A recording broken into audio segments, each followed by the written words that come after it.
sant yàlla.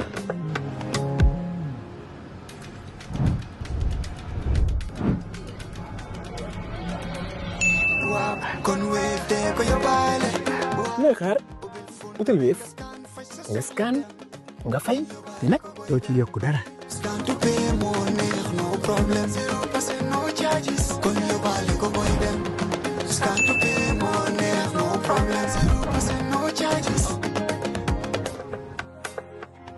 Jah Oil, the company, have filling stations across the country, and our rates are relatively cheaper than anyone else across the country. Jah Oil is the biggest producer and distributor of cement in the country with the most competitive prices in the market. In the Gambia, we all move to different paces. Time is money, convenience is power, and now both are in your hands. No more long lines, no more late payments, no more missed chances. Not anymore. Because now the Gambia has its own super app, Zap. One app, one tap, endless convenience. Send money instantly, pay your bills in seconds, shop without borders, pay your rides, order your meal, buy your ticket, deposit and withdraw money for absolutely free. No extra charges, no hidden fees, only on Zap Super App. This is not just convenience. This is confidence. This is the future in your hands. And the best part, Zap is born right here. Built for us, designed for every Gambian home, every Gambian dream. So don't wait in the past. Step into the future. Download Zap today on App Store and Play Store and enjoy endless free services. Call us today on our toll-free number 1666 or on 260-0001. Zap, all in one, all for you. Tap in, zap in. We are joined by the UK High Commissioner to the Gambia, Harriet King. Harriet, welcome to West Coast Radio for the first time ever. How could you have been in this country for so long and never visited before? I know, I'm so sorry. So sorry. What didn't you like about us before? Oh, I loved you always, Peter. It's just difficult. Life is busy. I'm busy trying to do stuff and discover your country and get stuff done. What does a UK High Commissioner, an ambassador, do? What do I do? Yeah. Oh, goodness. So a whole range of things. So the main thing is about understanding your culture and developing relationships with the Gambia, with Gambian people. And that's what I spent my first year doing. Just meeting everybody I could, trying to understand what makes your country tick, how the UK can support, etc. I've got an incredible team of about 20 staff, most of whom are Gambians. So a lot of it involves just sort of running the High Commission. But it's all about partnership and cooperation. So in a multitude of areas. And the people you meet, do they have to be high up the echelons of society? Would you go down to meet the fish seller at the market? Absolutely. That's how you learn about the culture. I've got most of my information from sort of taxi drivers and just people on the streets. But so I'll meet anybody. And it's often, for me, it was about thinking outside the box, not just meeting the people that people expect me to meet, but meeting kind of interesting contacts who can tell me other things which I might not ordinarily have learned about from the normal people that I would be expected to meet. And how have you found the Gambia how many years have you been here yet?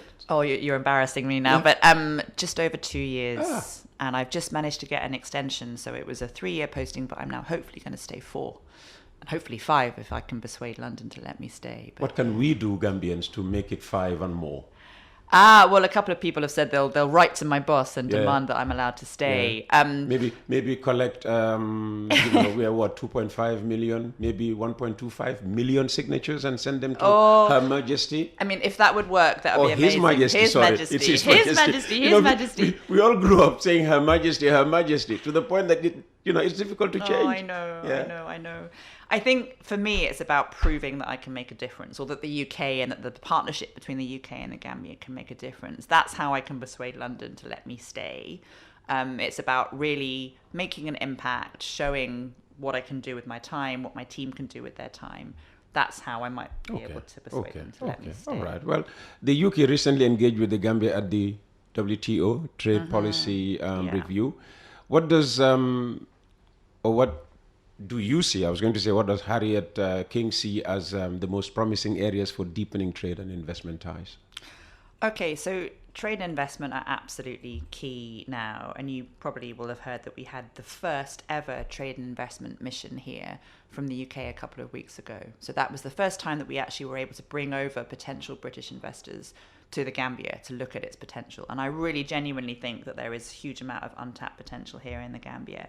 So UK imports from the Gambia are really, they're high. They reached £143 million by the third quarter of last year, 2025, reflecting a really strong trade momentum. And I really want to support that. I want to get more Gambian produce into UK supermarkets. Waitrose, Tesco already stock some of your produce, and partly because my kids love your mangoes and your Wonjo juice, I want to get more products into the UK. Cashew nuts, you have so much potential, but we need volume. So it's about getting investment which can enhance the volume. And there are high standards in the UK. So it's about helping people to understand the sort of the food safety standards that we need to get stuff imported in.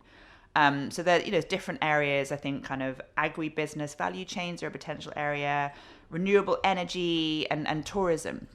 We have a huge number of tourists here at the moment. There's a huge amount of them, and hopefully that will grow in years to come. So I think those are probably the key areas where we can get more investment in. Okay. Yeah. You couldn't come to a radio conversation and not discuss migration.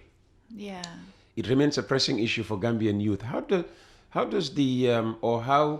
do you think the UK and the Gambia can work together to create safer legal pathways and harness the diaspora's potential?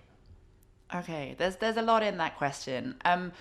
So obviously we want to create safe legal pathways for people to come into the UK. It's about helping people to get skilled visas. People, there's skills that we need in the UK that the Gambia has huge amounts of. So it's about sort of supporting those kind of routes. We have routes such as scholarships. So I think we'll go on to talk a bit more about that in detail. But we've got, scholarships where people can get visas to go, and we really enhance that opportunity for people. I think on the diaspora, I think we've got between 20 and 36,000 Gambians in the UK, which is fantastic. I think the official figure is about 20,000, but that's huge. And this is something that I discussed at length with your amazing High Commissioner to the UK, Fatou Bensouda, about how we harness that and try and encourage diaspora to invest in the Gambia. Obviously remittances are huge and really important for the Gambian. Apart from remittances, what other thoughts, do you have on how to, harness the full potential of Gambians in the UK? So I think we're going to try and organise another trade forum in the UK in which we'll involve the diaspora and try and get their ideas and she spends a lot of time talking to them, but I think it's something that I want to do in partnership with her and try and sort of involve them more. And obviously the government are working on this, the government of the Gambia are working very closely on this. So for me, it's about me partnering with the government. I don't want to go down my own route of doing that. I will work in partnership with what the government of the Gambia are doing and absolutely support their efforts because I think it's really important. Any more on the diaspora thing? I think it's about also creating an environment where they want to come back. So people are coming back. People are coming back. People are investing. People are coming back. So it was, not all of the year necessarily, but they're coming back regularly. And we've got regular flights now. So that's really, really helpful. And I think, the mentorship is something that I feel very passionately about. I think there are a lot of diaspora out there who can be role models for Gambians here. I really feel that there is not enough in terms of role models from sort of prominent Gambians who, you have some amazing people out there in the world. And I think them supporting the growth and the confidence of people who are here, who are studying, who have so much thirst for knowledge and so much determination to succeed could be really, really good. And I think that's something that I will happily work with the government of the Gambia to support. You spoke about mentorship. Let's talk about, educational support to the Gambia. Yeah. From your end. I know there was a time when the Chevening scholarships used to be very popular. Are they still available to Gambian? Absolutely. So I think we sent 6 scholars this year. So it's a fully funded master's degree. So you have to have an undergraduate degree. And you have to have 2 years of work experience. But the most important thing is having a clear vision of how you're going to use your experience in the UK, doing a master's degree, to help the Gambia when you come back. So you have to come back and have a plan for how you're going to help your country. But it's fully funded, it's everything. So it's worth, I think, sort of 50 to 60,000 pounds for an individual. And hopefully we're going to try and get more than 6, hopefully sort of 8 next year. But we also fully fund Commonwealth scholarships. And there are, I think, 15 of them on average per year.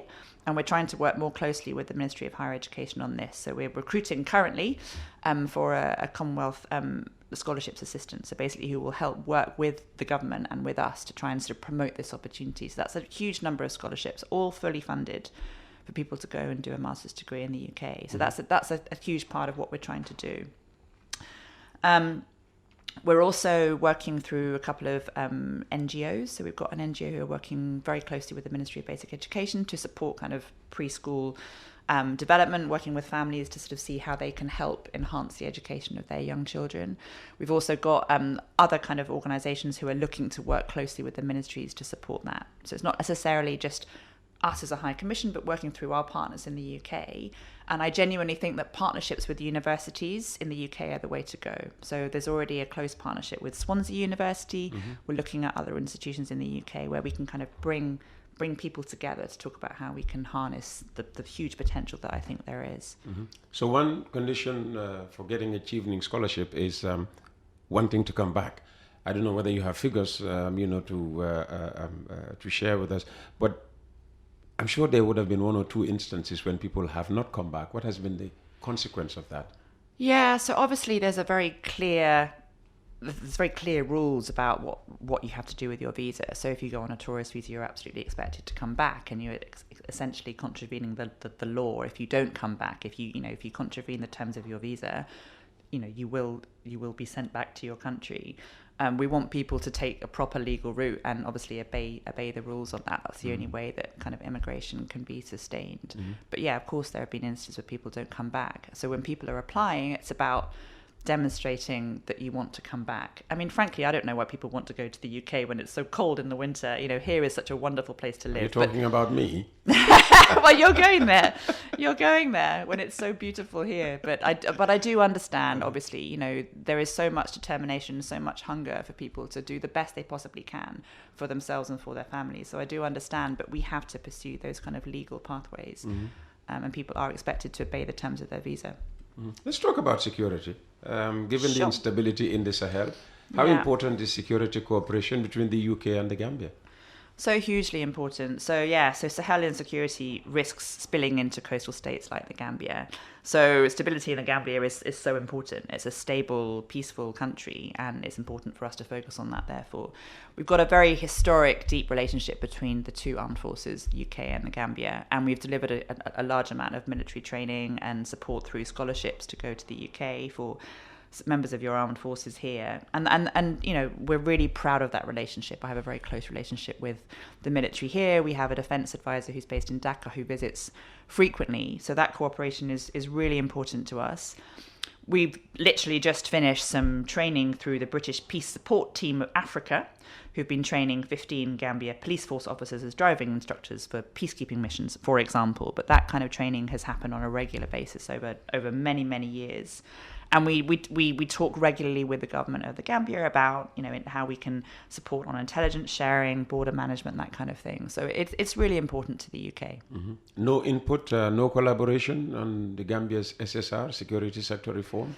Yeah, we've done a lot of support, particularly to the justice system. So we've supported the training of judges and magistrates, and we support through the Commonwealth Magistrates and Judges Association on that. And we've had regular visits from Supreme Court judges, High Court judges who come year after year. I mean, they love this place. I think when people come and they see the determination and the hunger to improve here, they want to come back. So you get the same people coming, and they know the judicial system here very, very well. I have a close relationship with the Chief Justice, recently opened a new courthouse, which the UK funded. So that partnership on justice is really important to the UK, really important to me.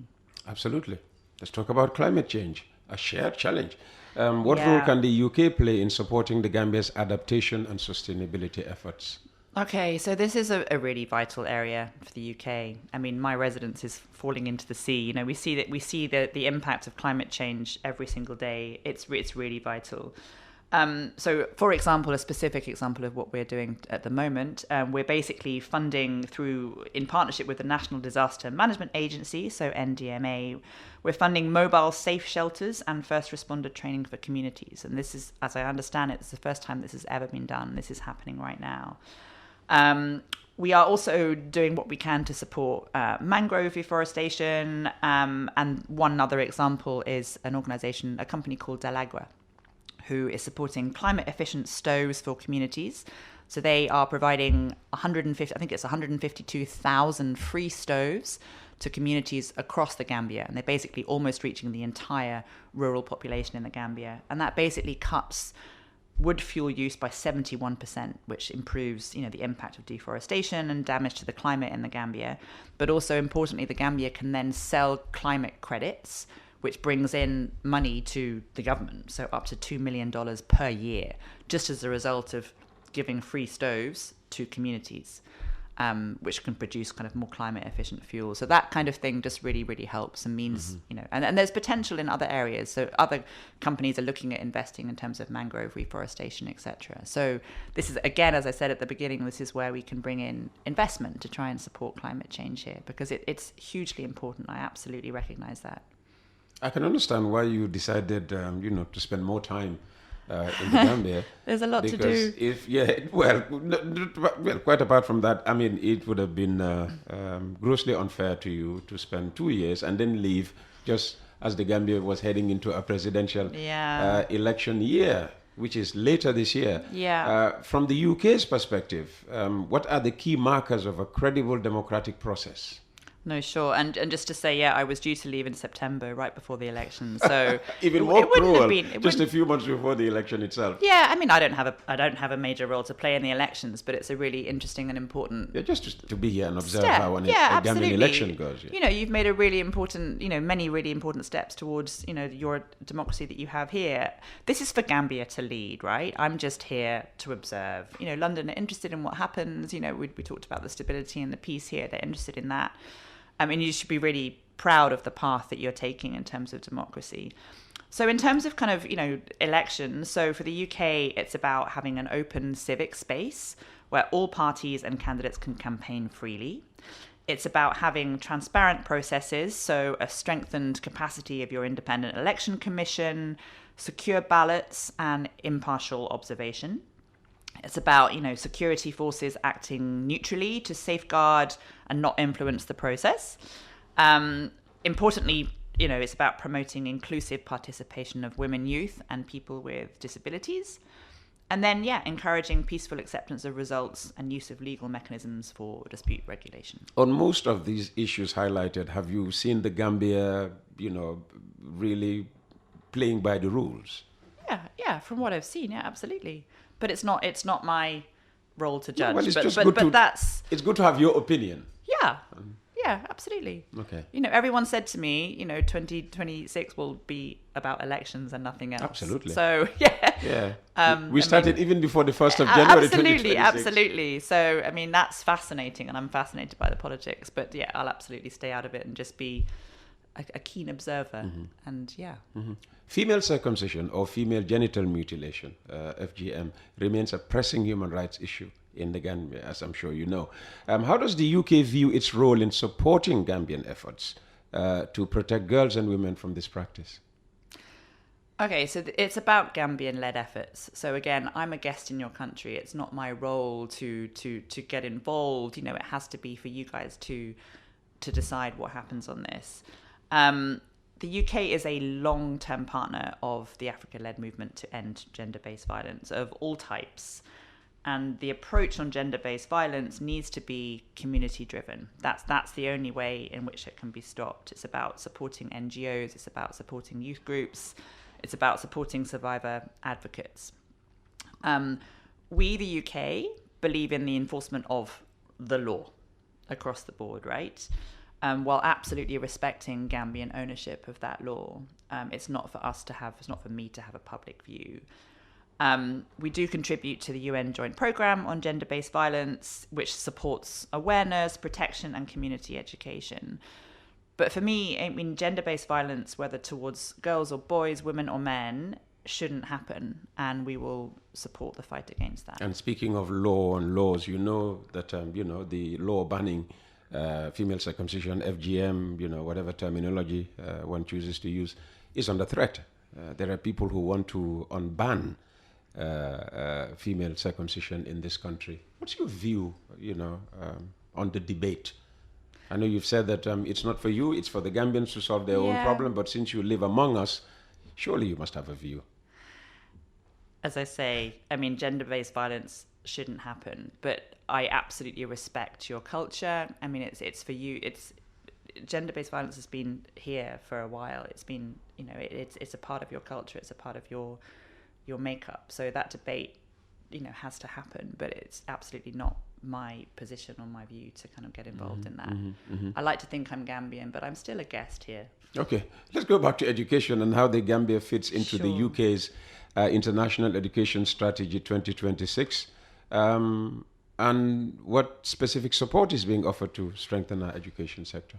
Yeah, so I mentioned earlier about sort of the scholarships. I think higher education is where we can focus. For me, obviously there's an education system which needs to be supported across the board. For me, it's about preschool education. As I mentioned, we're looking at NGOs supporting the ministry on families, because it's not just in school where kids get educated. It's actually before school, and that's when you can change people's mindsets.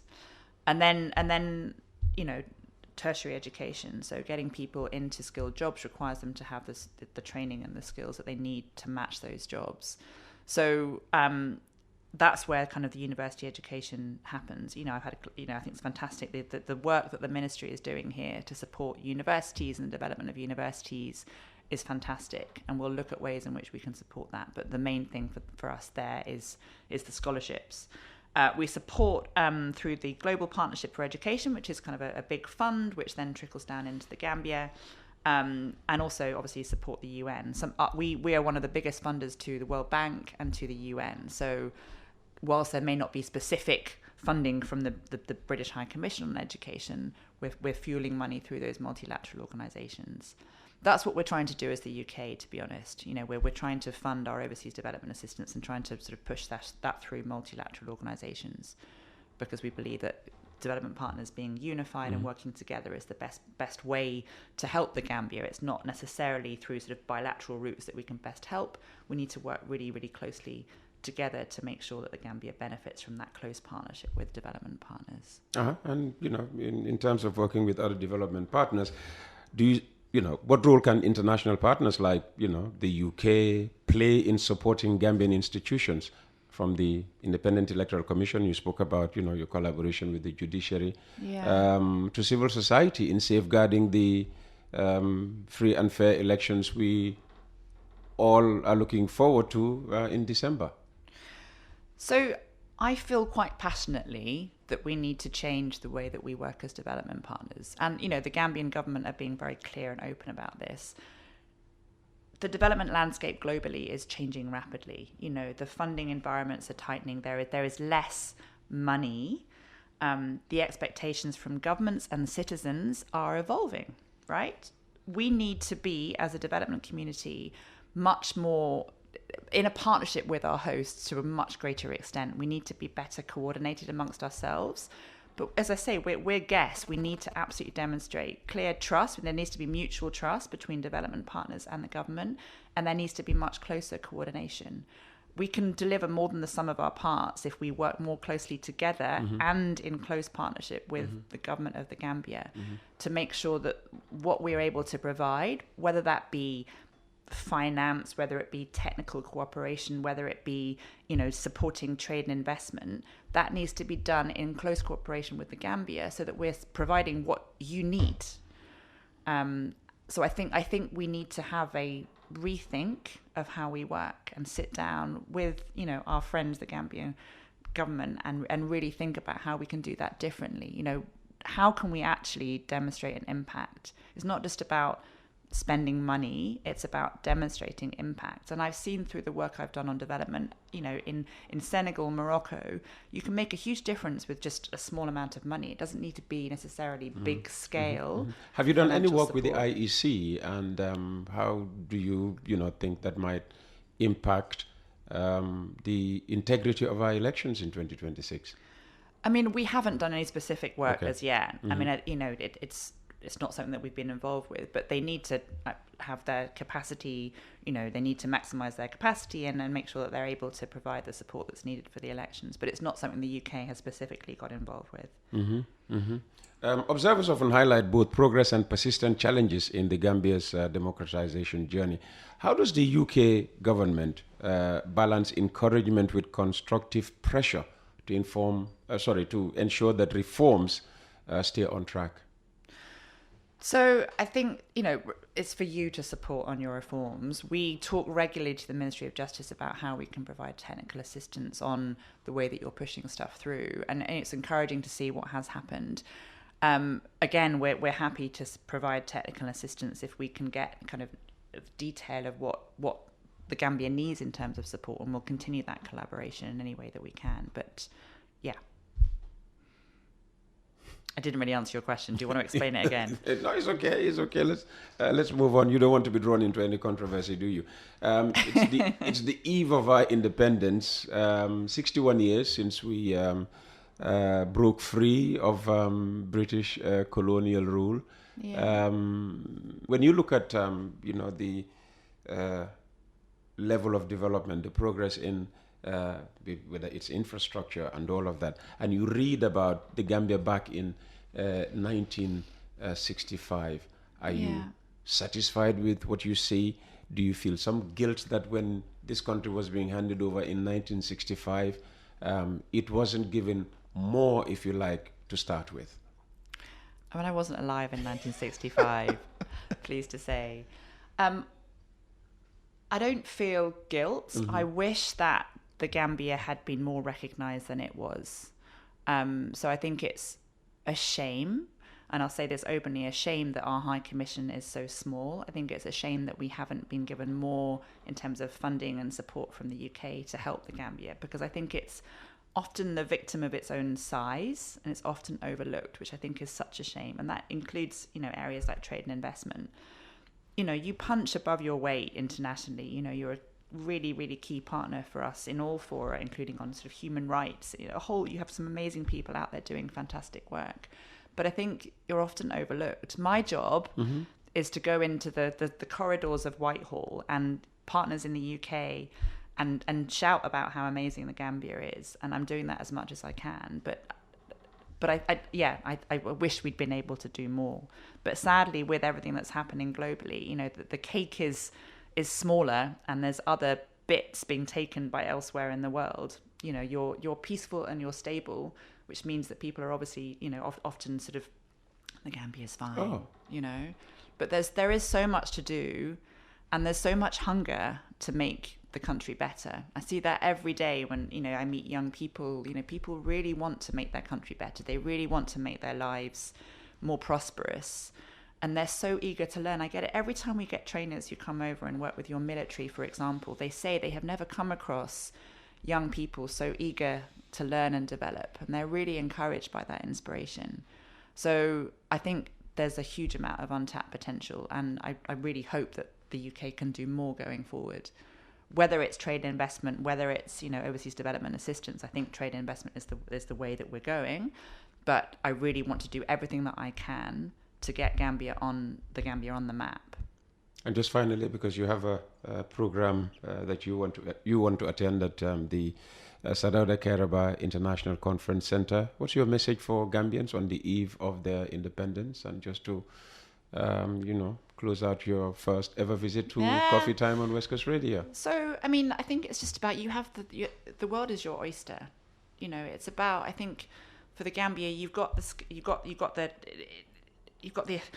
drive, you've got the determination, you've got the intelligence. It's all about opportunity, and my job is to try and help create that opportunity for people to really deliver against their potential. I think it's an incredible place with the most amazing people that I've come across. It's culturally rich. It's a fascinating country. I still, after 2 years, still don't feel that I understand it completely. So I'm hungry to learn more. If you've got ideas on how the UK can help, please, reach out. I love meeting people. But I think you have a huge amount of potential, and I will do everything that I can to support the Gambia and its development, because I think it's an incredible country. I love it.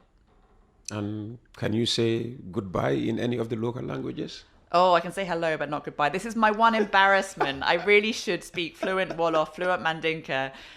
Yeah, I that will be my one objective. Next time I come, Peter, I'll be able to answer questions to you in one of your languages. So, all right, Harriet, thank you so very much for spending time with us this morning. Thank you so much. Yeah, Jerejef is perfect.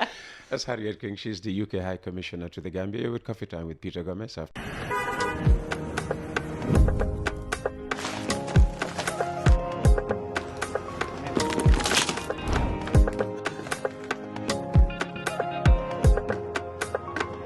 yëf lay fay. sant yàlla.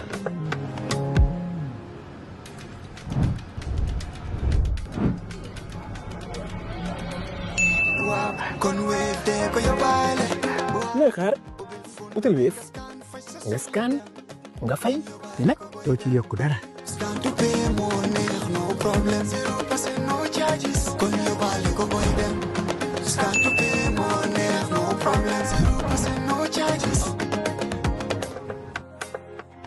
Jah Oil, the company, have filling stations across the country, and our rates are relatively cheaper than anyone else across the country. Jah Oil is the biggest producer and distributor of cement in the country with the most competitive prices in the market. In the Gambia, we all move to different paces. Time is money, convenience is power, and now both are in your hands. No more long lines, no more late payments, no more missed chances, not anymore. Because now the Gambia has its own super app, Zap. One app, one tap, endless convenience. Send money instantly, pay your bills in seconds, shop without borders, pay your rides, order your meal, buy your ticket, deposit and withdraw money for absolutely free. No extra charges, no hidden fees, only on Zap Super App. This is not just convenience. This is confidence. This is the future in your hands. And the best part, Zap is born right here. Built for us, designed for every Gambian home, every Gambian dream. So don't wait in the past. Step into the future. Download Zap today on App Store and Play Store and enjoy endless free services. Call us today on our toll-free number 1666 or on 260-0001. Zap. All in one. All for you. Tap in. Zap in.